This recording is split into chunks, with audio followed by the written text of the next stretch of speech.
Assalamualaikum Bu Tanti.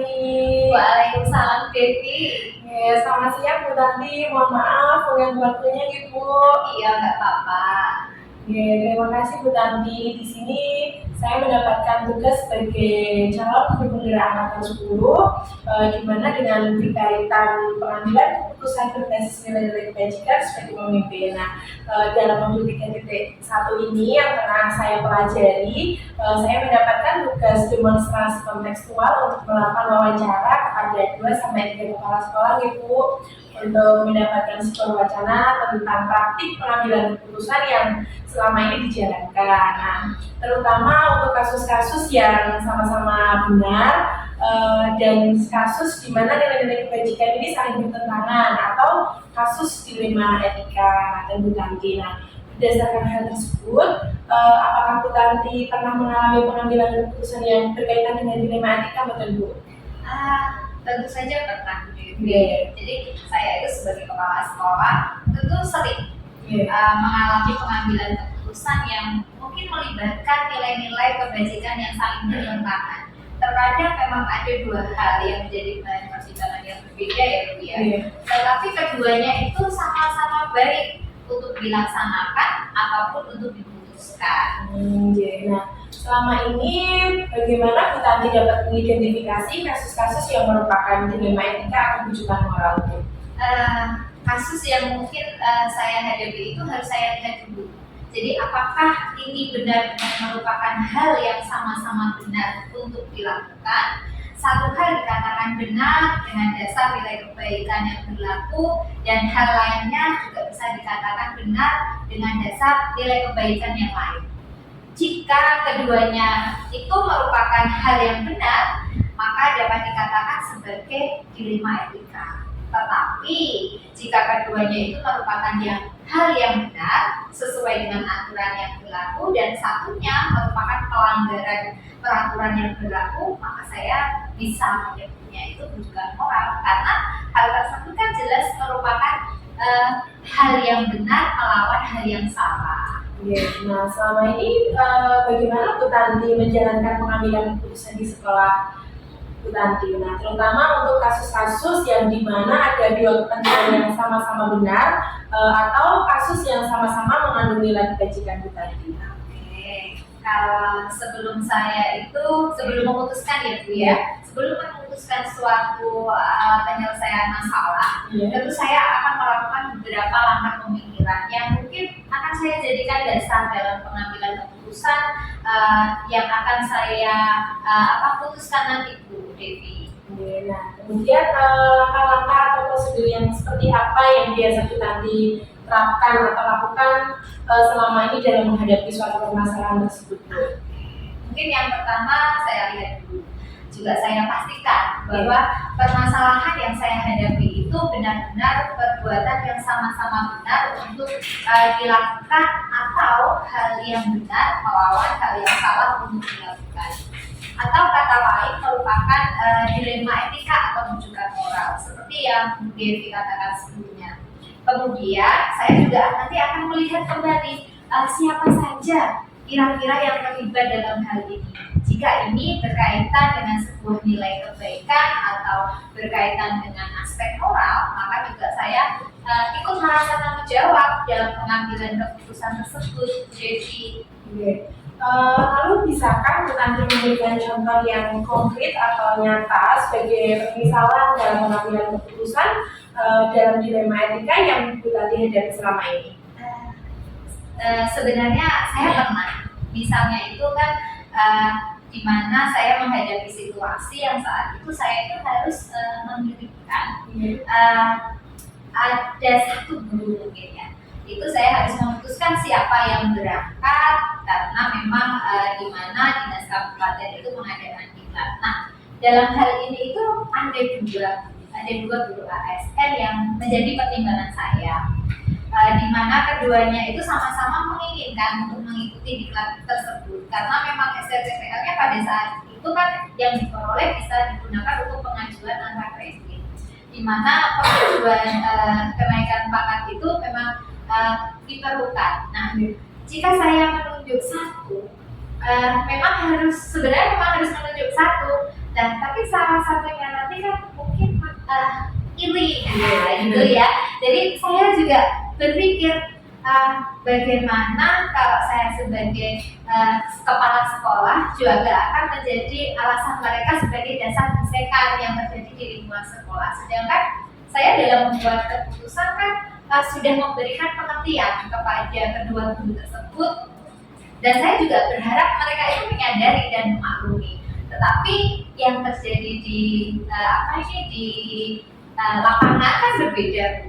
Guru yang tidak saya tunjuk ini benar-benar tidak suka dengan keputusan yang saya ambil, dan akhirnya berkata di belakang saya, bahkan membuat status di story WA-nya gitu.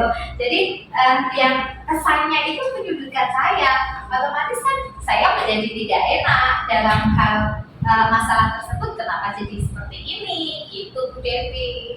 Oke, baik Bu Tanti. Nah, apakah Bu Tanti melakukan pengujian benar atau salah dalam pengambilan keputusan tersebut, Bu? Pengujian yang seperti apa yang Bu Devi maksud ya? Jadi seperti ini, uji legal misalnya ya. Nah, apakah ada unsur pelanggaran hukum dalam situasi tersebut gitu Bu Tanti? Kalau mungkin pengujian legal tersebut jelas tidak ada, Bu Devi. Ya, nah untuk kalau dari uji regulasi bagaimana Bu Tanti? Apakah ada pelanggaran kode etik atau peraturan etika profesi dalam kasus tersebut, Bu? Tidak ada juga, Bu Devi. Oke, nah berdasarkan perasaan dan intuisinya Bu Tanti nih, apakah ada yang salah dalam situasi ini? Saya rasa tidak ada, Bu. Karena pemutusan masalah ini kan sudah saya sampaikan ke forum percakapan dengan guru-guru. Saya juga menyampaikan alasan sebenarnya. Saya sampaikan alasan penunjukan guru yang akan mengikuti diklat tersebut. Saat percakapan terjadi itu guru-guru menerima keputusan tersebut. Jadi hanya saja memang pada akhirnya ya Bu ya, pada akhirnya itu ada guru yang tidak puas dengan keputusan saya, dan akhirnya melakukan kegiatan atau melakukan perbuatan yang kurang menyenangkan menurut saya itu. Oke. Lalu apa yang Bu Tanti rasakan ketika keputusan yang Bu Tanti buat itu dipublikasikan di media sosial atau media elektronik gitu, dan menjadi viral itu? Nah, kira-kira Bu Tanti merasa nyaman nggak seperti itu, Bu? Kalau sebenarnya sih saya kurang nyaman ya Bu, gitu ya. Tapi kemudian saya juga merasa saya itu tidak salah dengan keputusan saya sebagai kepala sekolah. Kan tentu saja saya berhak untuk membuat keputusan siapa yang lebih cocok untuk mengikuti diklat ini atau yang satunya gitu. Oke, gini Bu Tanti. Nah, Bu Tanti kan sebagai kepala sekolah, nah tentu kan memiliki idola atau panutan yang dijadikan untuk teladan ya. Nah, dalam melaksanakan tugas sebagai kepala sekolah ini dan pengambilan keputusan, kira-kira keputusan yang akan diambil oleh panutan atau idola Bu Tanti ini dalam situasi ini seperti apa, Bu? Ya, saya sebenarnya punya idola yang saya jadikan sebagai panutan dalam melaksanakan tugas saya sebagai kepala sekolah. Dan hari ini tentu beliau juga akan melakukan hal yang sama seperti yang saya lakukan, seperti itu. Yeah. Paradigma pengambilan keputusan yang seperti apa yang Bu Tanti ambil untuk menjadi dasar dalam situasi dilema etika ini, Bu Tanti? Maksudnya gimana, Bu Devi? Jadi kan seperti ini. Nah, ada 4 paradigma yang terjadi dalam situasi dilema etika yang terjadi. Yang pertama kan ada individu dengan kelompok. Kemudian yang kedua ada rasa keadilan dengan melawan rasa kasihan. Yang ketiga adalah kebenaran lawan kesetiaan. Dan yang keempat ada keputusan jangka pendek lawan jangka panjang. Seperti itu, Bu Tanti. Saya rasa ya Bu ya, paradigma yang saya hadapi termasuk yang kedua, Bu Devi, yaitu rasa keadilan lawan rasa kasihan. Jika saya menunjuk satu guru ini sebenarnya cukup adil, karena kan guru yang saya tunjuk ini mempunyai kompetensi yang sesuai dengan diklat yang diadakan oleh dinas kabupaten. Sedangkan guru yang satu memang akhirnya saya juga merasa kasihan jika tidak mengikuti diklat tersebut, karena kan pada saat itu kebetulan itu beliaunya yang tidak ikut diklat itu memang harus mengajukan kenaikan pangkat, dan nilai angka kreditnya itu Bu saat itu tuh kurang sedikit. Hanya saja jika saya ikutkan, beliau itu kurang memiliki kompetensi yang sesuai dengan diklat yang akan diikuti di dinas kabupaten tersebut, Bu Devi. Oke. Lalu kira-kira hal-hal apa saja yang selama ini Bu Tanti anggap efektif di dalam pengambilan keputusan pada kasus-kasus di Lima Etika, Bu? Hal yang efektif yang saat pengambilan keputusan yang saya ambil itu saja, tentu saja peraturan yang berlaku. Kemudian saya juga menghubungkan dengan intuisi yang saya percaya bahwa keputusan ini itu demi kebaikan bersama, dan juga demi keberlangsungan sekolah ini agar tercipta suasana yang nyaman dan bahagia selama pelaksanaan kegiatan pembelajaran di sekolah. Oke, nah lalu ada hal-hal apa saja yang selama ini merupakan tantangan Bu Tanti dalam pengambilan keputusan pada kasus-kasus di Lima Etika di sekolah, Bu?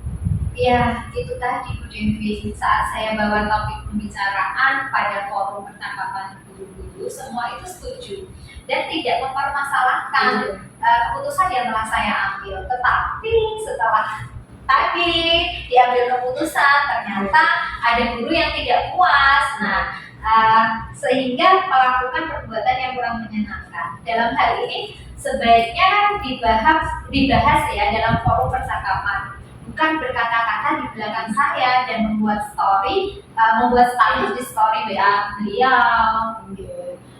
Lalu apakah Bu Tanti memiliki sebuah tata krama atau jadwal tertentu gitu dalam sebuah penyelesaian kasus di Lima Etika? Seperti ini misalnya, apakah Bu Tanti langsung menyelesaikan di tempat atau memiliki sebuah jadwal untuk menyelesaikannya, atau bentuk prosedur seperti apa yang bisa Bu Tanti jalankan seperti itu?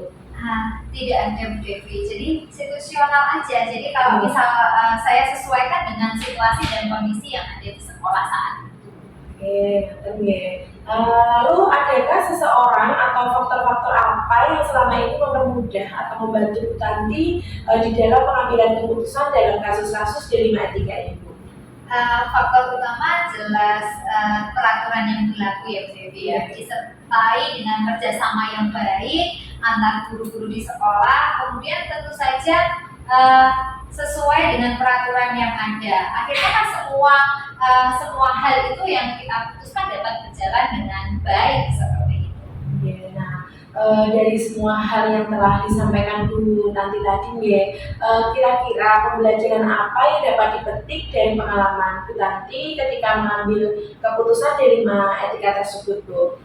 Jadi begini Bu Devi, semua yang terjadi dan yang saya putuskan itu merupakan tanggung jawab saya sebagai kepala sekolah. Apapun yang saya putuskan itu didasari oleh rasa peduli terhadap apa yang terjadi di sekolah. Dalam saya memutuskan, tidak semata-mata saya pilih kasih, tetapi atau membenci satu guru, tetapi memang demi kebaikan bersama, walaupun kita tidak serta-merta dapat memenuhi apa yang mereka inginkan, atau dari beberapa orang kan pengennya saya gitu. Tapi tentu saja hal-hal yang menjadi pertimbangan dan semua pasti akan saya sampaikan dalam forum percakapan guru, dalam situasi non formal, atau kalau ada situasi formal bisa melalui rapat sekolah.